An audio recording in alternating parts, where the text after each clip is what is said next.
We are going to get started with our second media availability after the duel, our race winning crew chief.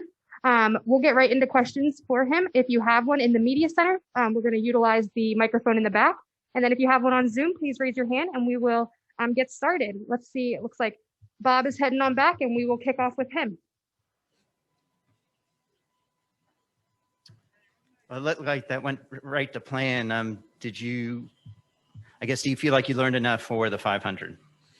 Yeah, absolutely. Going forward, we're probably just going to polish her up and get ready for Sunday. There's not a scratch on the thing and it's fast. It's shown what we needed to see today. So, we don't have a lot of interest in practicing anymore this weekend. We'll probably go out and run a couple laps by ourselves just to make sure everything's good. But other than that, line up. Like you said, everything went to plan today. All right.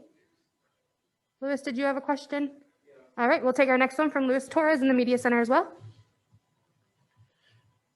As you mentioned already, your car has tremendous speed. What do you feel like this time around, come this 500, it'll be the season for you guys to get it done? Yeah, I feel like last year, pretty much every speedway race we went to, we had a lot of speed in our car, and it's just speedway racing. Things didn't work out for us in the end, but we showcased that speed throughout the day. And once again, the company, Stewart Haas Racing, my team, Doug supplying us with motors, we got another really, really fast car. So all we can ask for is opportunities again to be up front at the right time, and hopefully we'll capitalize this year. All right, we're going to take our next one off of Zoom. Jacob Seelman, go ahead. Thank you. Mike, you've worked with several different drivers at SHR when it comes to super speedway racing. Does anything from driver to driver translate in this style of racing? Is there anything from drivers you've worked with previously that you've been able to apply working with Eric? From the car side of things here, I think, we've just built the best handling, fastest cars that we could, irregardless of who the driver is. I think in some senses, there's maybe you'd say less nuances between a driver that you might change something in the setup or do something different. Working with Clint, he's also a great speedway driver here in the past, and we haven't changed much from when we ran with Clint here. So hopefully that answers your question. It does. Thank you. All right, we're going to take our next one from Jeff Magliochetti. Go ahead, Jeff. All right, congratulations on the win. You guys came so close last season to so many wins. There was a stretch during the summer where you were staples in the top 10. So how great is it to have the momentum of a victory going into the 500 on Sunday? Yeah, absolutely.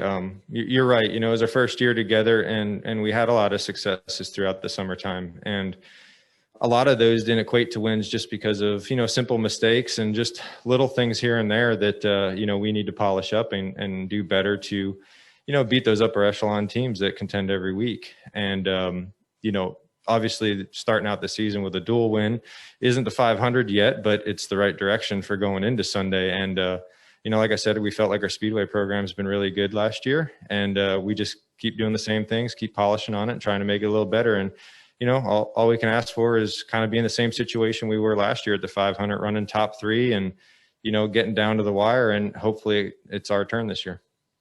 All right. Thanks. Congratulations. Good luck on Sunday. Thank you. All right, we're going to take our next one from Zach Arnold. Go ahead, Zach. Hello. Knowing you were locked into the Daytona 500, what helped make the decision to push for a dual win instead of playing it safe in efforts to avoid a wreck? Hey, Zach, we can't hear you. Could you speak a little bit louder for us? Hello. Knowing you were locked into the Daytona 500, what helped make the decision to push for a dual win instead of playing it safe in efforts to avoid a wreck? Well, I think it's just, you want to get a win anytime you can. And, it means a lot to not only us as a team and a driver, but, our sponsors out there. And this is a special year with Smithfield and Eric. So anytime we can capitalize on a win, that's always going to be a positive thing. And the other part of it is the momentum it builds going into the season, having that confidence that we can win, that showcase today, and we can hopefully carry it into the Daytona 500. Thank you. Good luck on Sunday. Thank you. All right, we're going to take this one from Dustin Long. Go ahead, Dustin. Thank you, Mike. Certainly, with all the freeze on the parts and everything, these cars in essence are kind of essentially the same as a year ago. That being said, I know everybody's still working and refining. How much was this racing that much different from last year, or was it really that much different from what you saw last year in this type of racing? Yeah, I feel it's very similar, and your point is valid. You know, there isn't a lot of major, say, large changes that we can make with the parts freezes and those type of things. But as race teams, as racers, we don't stop. You know, we keep looking for that small advantage, and I think, you know, you see it in showcase and qualifying with how close the field is. You know, it's all those little things that you do just a little bit better than the next guy that improves your position. And you know, I think that even equates. You know, the draft is a little bit of an equalizer, but I think when it comes down to it, leading that line or racing for the win at the end, all those details matter. Thank you. All right. Well, it looks like that's all we've got for you. Thank you so much for taking the time to join us. Congratulations. Thank you. Appreciate it, guys.